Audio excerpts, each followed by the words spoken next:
Hello, and we are live. My name is Christian Fischer. I'm the host of the Disruptive Chef Show.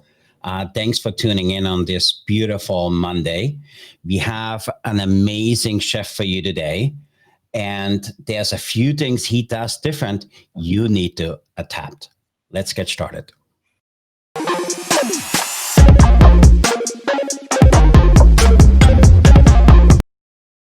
Hello, happy Monday again. My name is Christian Fischer. I'm the host of the Disruptive Chef Entrepreneur Show. And I'm really, really excited to have a really good friend of mine, Chef Chris, with me today.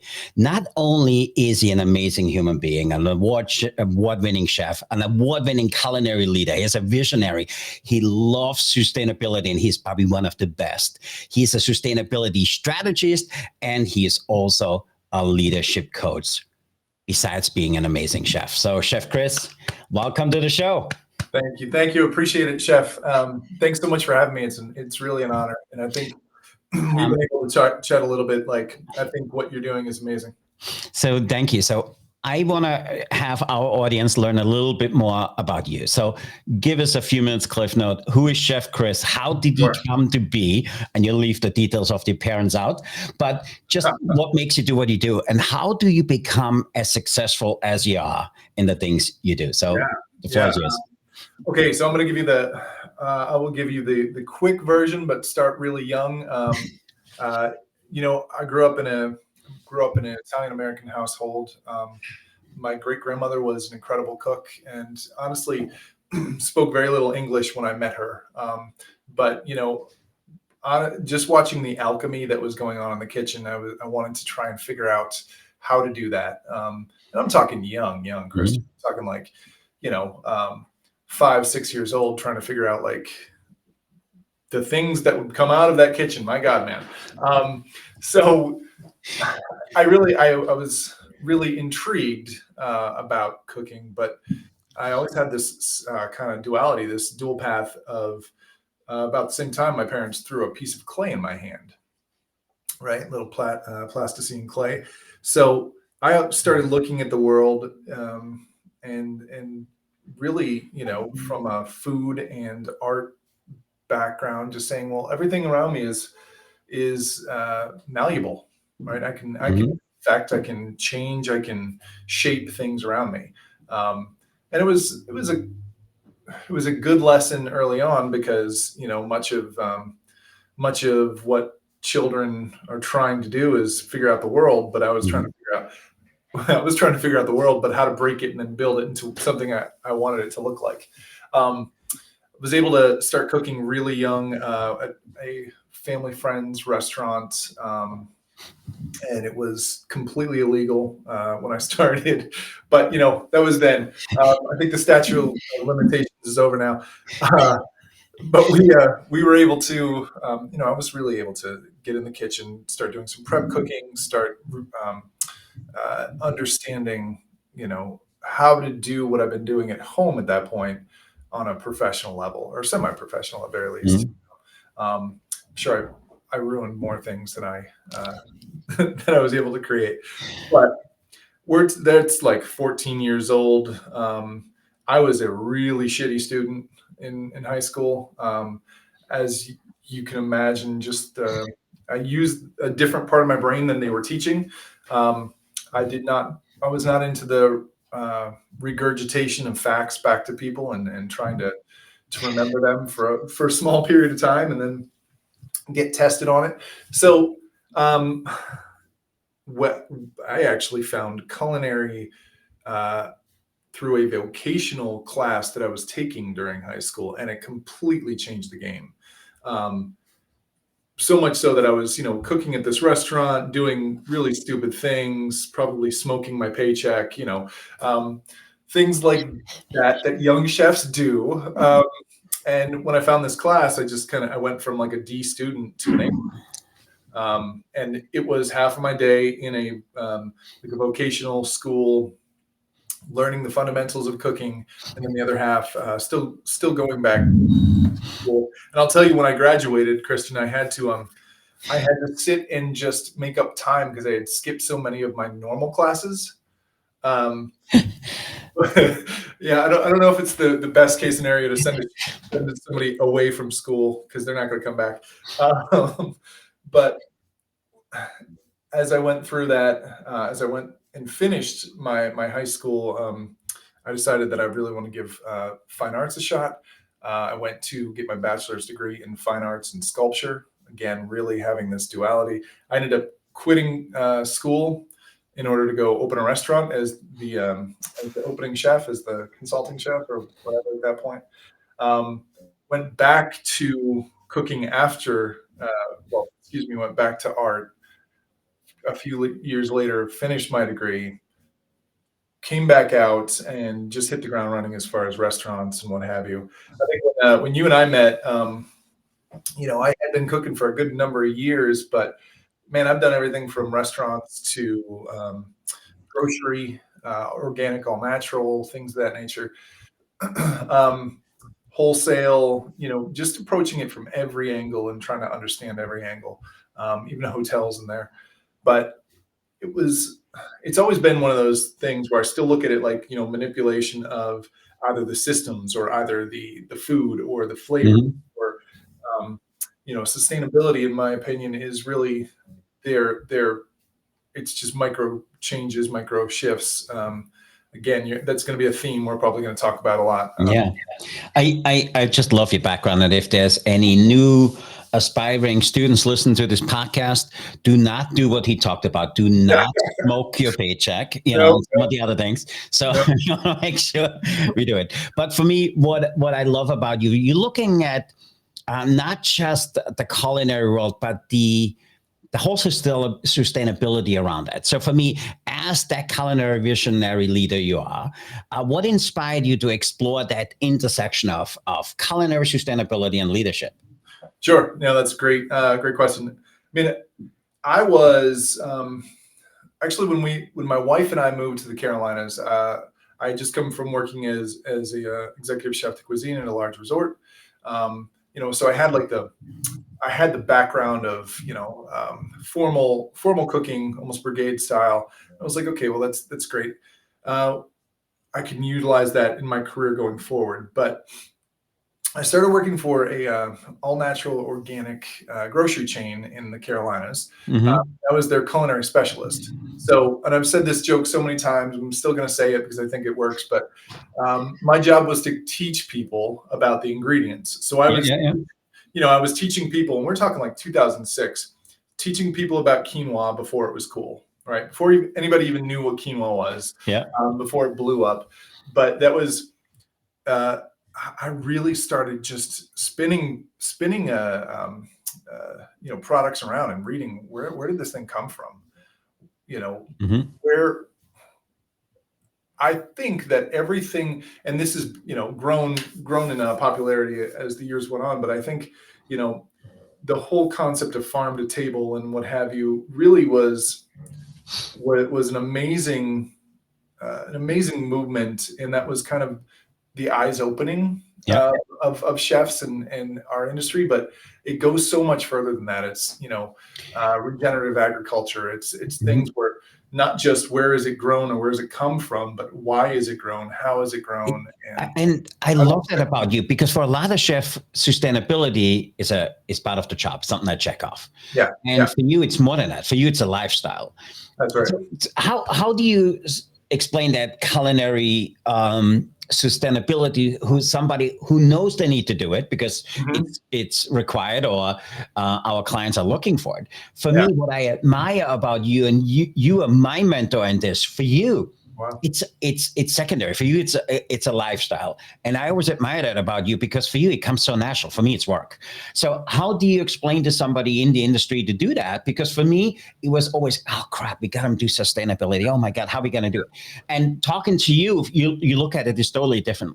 So how do you define that for somebody who is struggling with culinary sustainability alone? Yeah, well, great question. And I appreciate the kind words very much. So I would tell you I would approach this a couple of different ways. First and foremost is just, a chef wanting to create the best food that they can, the most beautiful plate, the most, we are ultimately already geared to finding the best ingredients. Right?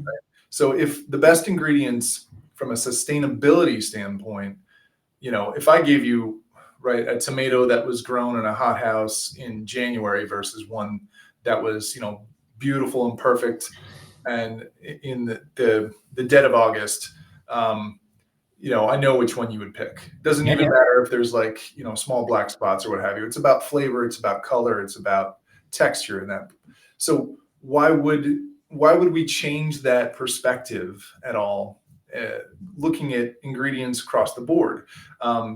If I know that, man, I think any chef out there, if you closed your eyes and said, I would prefer, I'm sure you've seen a farm raised egg versus a conventional egg. Yep. Look at the color difference. Look at the taste, the quality, again, the texture. Just so simply, why would we want to omit that from our winning recipe, right? And then beyond that, we are chefs, we are people.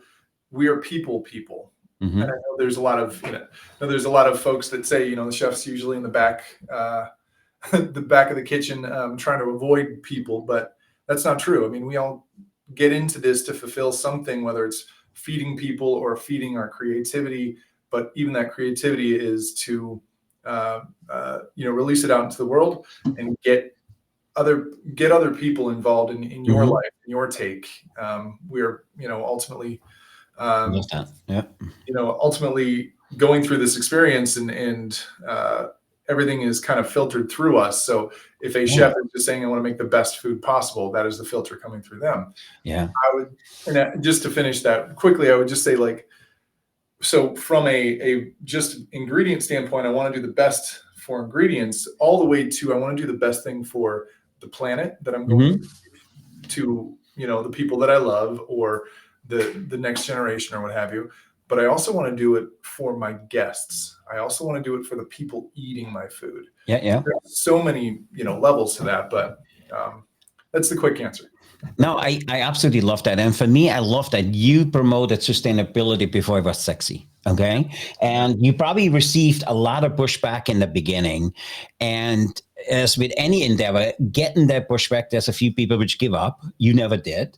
And you always kept a positive mindset. And you and I talk about this a lot, I believe. And we just had this conversation before we started here. Yeah. The success of a chef is not just amazing food, it's mindset. But how did you keep that positive mindset and said, no, this is something I believe in and I want to continue to support? So how did you work through that? Yeah, it's a great question. I think, moral compass is probably the goofy answer, but probably the most correct. I think from looking at it from a sustainability can go everywhere from like the soil the food's grown into to what's getting thrown away after a meal, or not even, and there's tons of statistics that you can throw around. But when you that moral compass or what have you, we can say as chefs, 40% of all food gets thrown away. Yep. Never even sees a plate. But when you start understanding it's 1/3 of everyone in the world, 1 out of 3 people are food insecure, right? And we are literally spending our time in lives pouring into something that's creating satiation, sustenance for people. Tossing it. So it's a matter of, it's perspective. Yeah. It's really perspective. Again, you make it sound so easy. A lot of people struggle with that because it's not just peer pressure, it's industrial pressure, I call it. And, to do the right thing. And I love the idea of that moral compass. And I think we all need a little bit more of that. And it's not just the way you were brought up. For you, it's a lifestyle.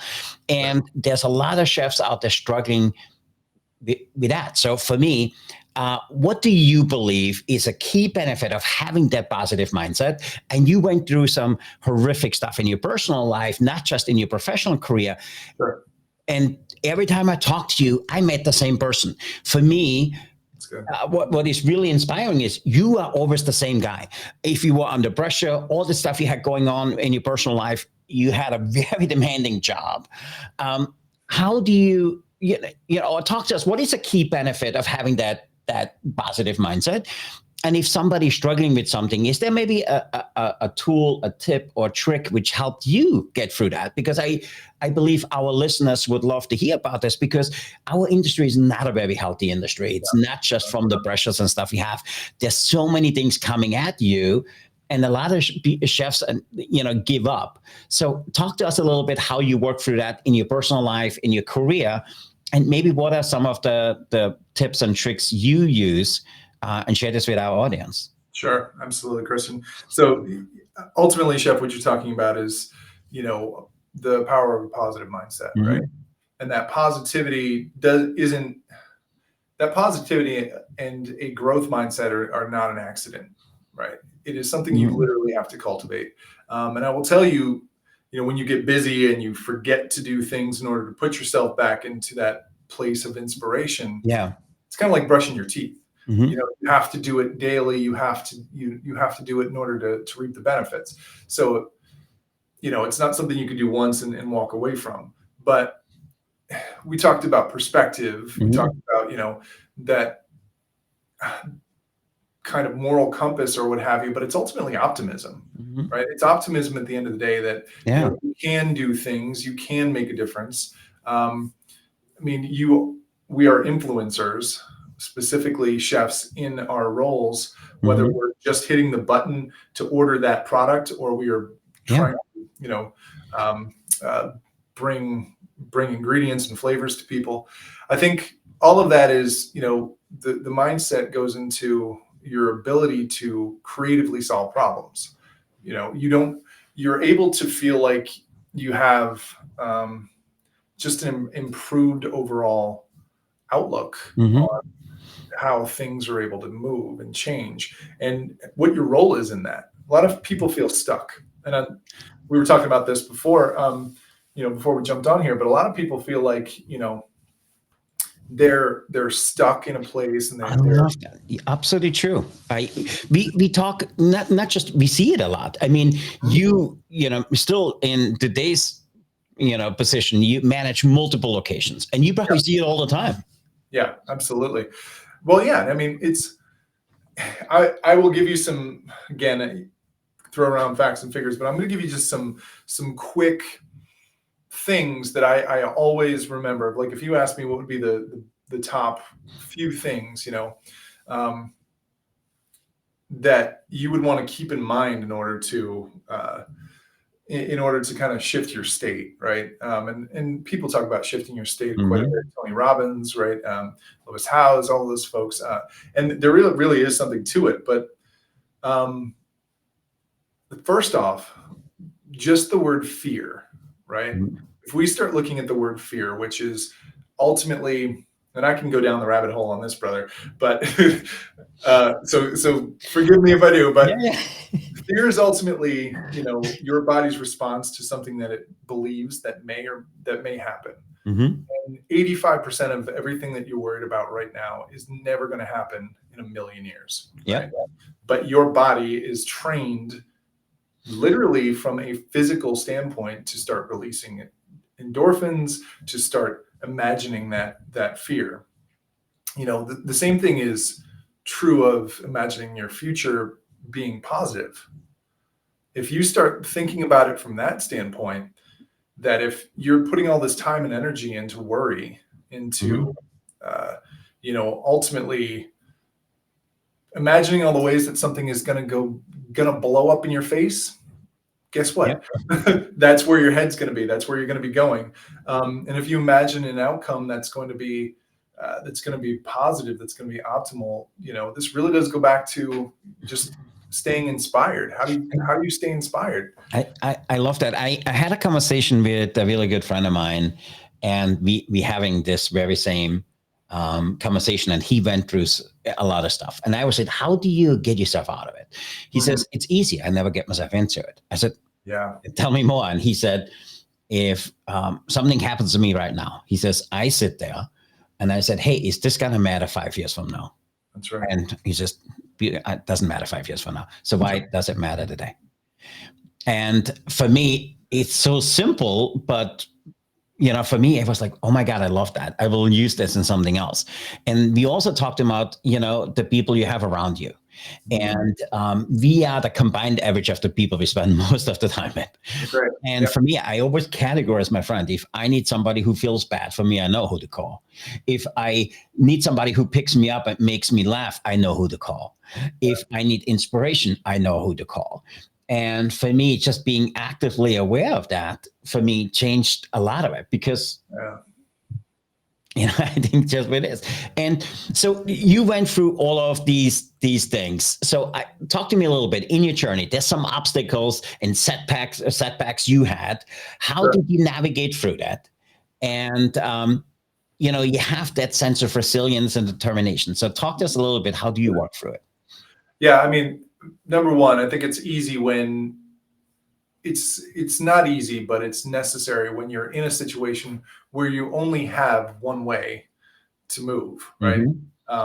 Some people would call it rock bottom, some people, right? But once you literally understand where you are and you start it, I mean, the word inertia, the word, just start getting some momentum behind trying to understand where you want to be versus where you are. And then from there, honestly, setting small goals, setting, check-in points along the way, whether it's with friends, whether it's with yourself, and just being accountable to that. For me, it had to do with, especially with, with things out of my control, understanding they're out of my control first and foremost. And beyond that, the understanding that came through that they never were in the first place. They never were in my control in the first place. So all that you can do is move forward toward a goal, toward a direction that you want to go in. And you may have to, again, do those micro shifts to kind of understand, did this fail? Was this successful? Well, what's the difference between those two? The difference between those two is, in order to have found success, you needed to fail a whole hell of a lot. Yes. Right. And it's not because you failed and you're trying to avoid what you did that time. I think that's something that a lot of people get backward. You're just envisioning that future a little bit differently. You're saying, well, I thought it was going to look like this, but now I understand that it's going to look more like this. Yeah. And you're gaining more of that conscious thought, that conscious knowledge. I mean, at some point, a paradigm shifts. At some point, it's a new set of information, right? It's a new set of information which changes your awareness of the world around you, and you're able to then move forward in a much different and much more confident way. Even when things knock you down, you look at it as, I mean, there's so much here that can be, pointed at and said, well, that's woo woo, or that's, kind of wishful thinking. But I mean, that power of positive thought, that you will show up your best self if you're not dragging all that crap around with you. I know. I love that. And again, you make it sound so easy. So if anybody is in a dark place, whatever that looks like, what are one or two tools you say, hey, do this, and it's going to help you not just get out of it, but at least level set you? Absolutely. So I would tell you, first things first, in order to change your state, in order to change where you are, you need to change your physical state, right? So that is, and breath work is something that people talk a lot about. But if you think about what breath work does, it's literally, it changes your automatic nervous system. And if you are, what's the first thing that happens if you're stressed out? You start breathing quickly, which increases your heartbeat, which increases your blood pressure. All of it is connected. So I would say, first and foremost, you don't need to go, get any kind of crazy breathing apparatus and you know, do some chanting. You can hear the dogs in the background. Yeah. You don't have to do any, you know, it's live. Don't worry about it. That's the beauty of being live. So, can you talk to us a little bit? I know you're working with a lot of people. You have in the past and you do now. Yeah. Give me a success story of somebody you worked with and helped through that, and where you were able to keep that positive mindset. Absolutely. So somebody comes to mind. Literally, I work with chefs in order to, because I understand what, the life looks like. But I work with chefs and ultimately work through a program, which is that paradigm shift. Yep. It is that, small wins, small goal setting. But beyond that, it's, this is really getting into the nitty gritty, but it's understanding trauma points. It's understanding why you do the things you do. It's understanding who, why did I make that decision? And the amount of times that I've thought to myself afterward, like, well, if I stopped and thought through it, it would have been a different outcome, right? But so it's really about, understanding and putting into practice a lot of the ideas of, where your conscious thought is on a daily. How does that play into who you show up as, who you are authentically being when you show up to places and talking to people. And I really feel like, it's a major shift from being in a fixed place to a place of understanding that, everything is constantly growing and shifting around you. So why wouldn't you? Why wouldn't you? So for me, I just looked at a clock. I mean, I can talk about this forever, and it's amazing having this conversation because our industry needs more of that. And it's one of those things we really don't talk about. And for me, I want chefs to raise their hand and say, hey, I need help. I struggle with that. Because there's somebody who went through what you are going through right now and they can help you. So I think as a ask of anybody listening, if you ever go for it, reach out to people like Chris. With that, Chris, I want to ask if anybody wants to know more about Chef Chris, how can people follow you? How can they learn more about you? And how can they consume more of that mindset, mentality and message you send? Yeah. Well, I would say first and foremost, give the socials, of course, right? Facebook, Instagram. I'm kind of on TikTok, but I don't really check that thing. I have two teenage or soon to be teenage boys, so there's another reason not to check it. Also, it's www. It's just chefchrisaquilino.com. I think as far as getting more of this kind of content, reach out to me. I can certainly point you in some directions. Look, podcasts have changed my life the last couple of years, and consuming, again, positive information that it will make you kind of go from point A to point B has done wonders for me. So I would say that take advantage of the people that have gone through it, and that it will shorten your trip to where you want to be. Yeah, no, I love that. And, as we started out, that's why my special t-shirt just for you, smoking your first paycheck, that's a horrible idea. But what time do we start? So before we get into our rapid fire questions, what we do for really good friends like Chef Chris, we have 3 rapid fire questions, but because it's Chris, we have 4. Oh boy. And before we get started, if you haven't done so, join our community. It's called the Disruptive Chef Club. If you get on there, give us your information and we keep you abreast on all the new things we do. When we have a new book, you get a free copy of the new book before it hits the market. You get a front row seats for all the new things we do. It's a great community and we would love for you to be part of that. So with that, we get into our rapid fire question. So, Chef Chris, are you ready for that? Yes, hit me. So question number 1 is, if you would be given the power to ban one ingredient forever, what is that ingredient and why? Okay, so I'll be interested if you know what I mean by this. Rocket fuel, right? Liquid margarine, whirl, whatever the hell you want to call it. That stuff that has no expiration date.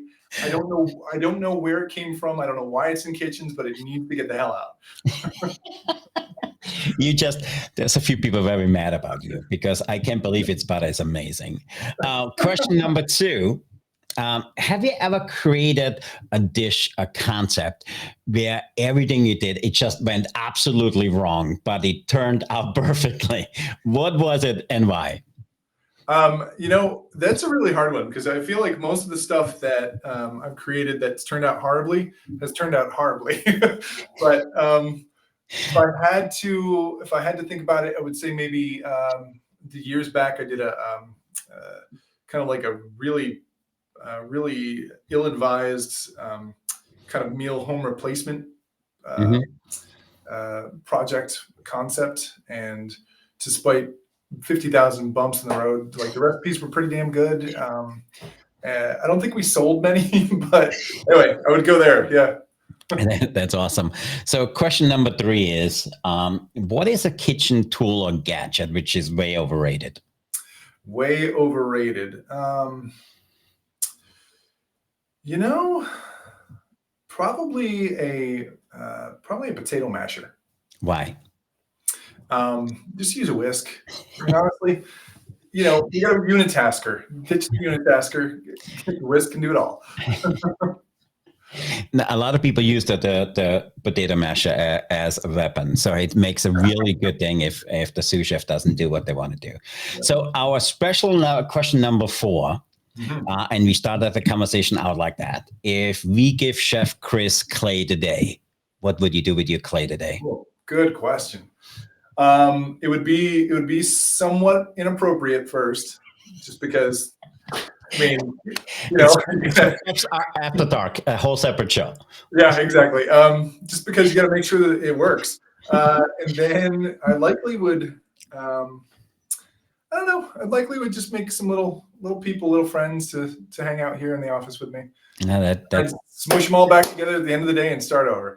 I absolutely love that. So, Chef Chris, thanks for being part of the Disruptive Chef Show. For anybody listening, I encourage you, follow Chef Chris. It's amazing what he does. If you ever need any advice, he's the first guy to help you out. And the amazing thing is, when you get advice from him, is not just because he read about it, it's because he did it. So with that, if you haven't done so, make sure you like this video, like this show, and hopefully you can also share it with 1 or 2 of your friends, which you feel can benefit from what we talk about here today. So with that, I want to say thank you for being here. Until next time, remember to disrupt your kitchen, fire up your career, and stay hungry for change. I'm Christian, your Disruptive Chef Entrepreneur host, signing off. Be the challenge, be the change, be the chef who sets the world on fire. With that, I want to say thank you and stay disruptive. Thanks, everybody.